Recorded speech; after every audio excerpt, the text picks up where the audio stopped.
Hello everyone. मैं आज आपको संस्कृत मैंने किस तरह से लिया और अभी तक इस जर्नी में मैं आ गई, यह मैं बताऊंगी। जब तक के जिस स्कूल में मैं थी वहाँ पर 10th तक संस्कृत नहीं था। बट एक टीचर थी, हमारी पीटी टीचर, उनको संस्कृत में बहुत इंटरेस्ट था। वो हर थोड़े दिनों में संस्कृत के एग्ज़ाम्स लेती थी, और उस एग्ज़ाम में मुझे किसी भी तरह का नॉलेज न होने के बावजूद भी मैं उनकी दी गई बुक्स रीड की और उसमें फर्स्ट आई। तो यह मेरे लिए मेरे जीवन का बहुत बड़ा मोटिवेशन रहा। उसके बाद जब मैं 11th में गई तो हमारी जो संस्कृत के जो लेक्चरर थी वो बहुत ही पोलाइट थी, और उन्होंने बोला कि आप संस्कृत लेके देखिए, और अगर आपको नहीं पसंद आता है तो आप ना लीजिए। तो मैं संस्कृत ली और मुझे बहुत अच्छे मार्क्स मिले उसमें। 74 मार्क्स उस समय बहुत अच्छे मार्क्स माने जाते थे। तो ये मेरे लिए फिर से मोटिवेशन रहा, और इस तरह से मैंने संस्कृत लिटरेचर लिया बीए में, और उसके बाद मैंने एमए किया, बीएड किया संस्कृत में, और उसके बाद एमफिल भी संस्कृत में किया, और अभी मेरी पीएचडी भी सबमिट होने जा रही है संस्कृत में।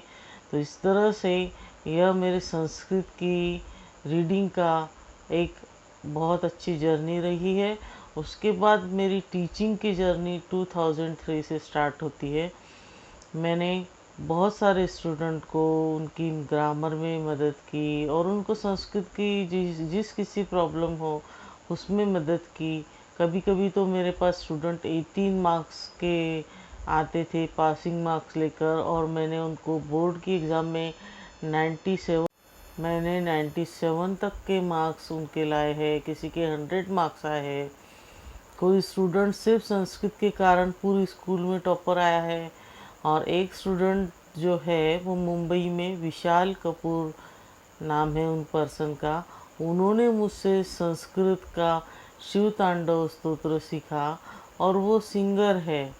तो उन्होंने, जब वो मेरे पास आए थे तो उन्हें संस्कृत के शब्द पढ़ने में भी कठिनाई हो रही थी, जबकि बाद में सीखने के बाद उन्होंने मुझसे संस्कृत का शिव तांडव स्तोत्र संगीतबद्ध किया, उसे गाया। तो यह मेरे लिए बहुत ही अच्छी उपलब्धि रही है। तो वो वीडियो भी मैं आपके साथ शेयर करूँगी।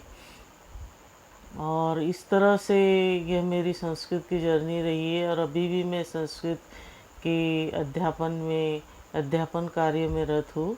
तो आपको मेरी ये जर्नी कैसी लगी कमेंट करके ज़रूर बताइएगा, और मेरे चैनल को लाइक शेयर और सब्सक्राइब ज़रूर कीजिएगा, और बेल आइकन भी ज़रूर दबाइएगा।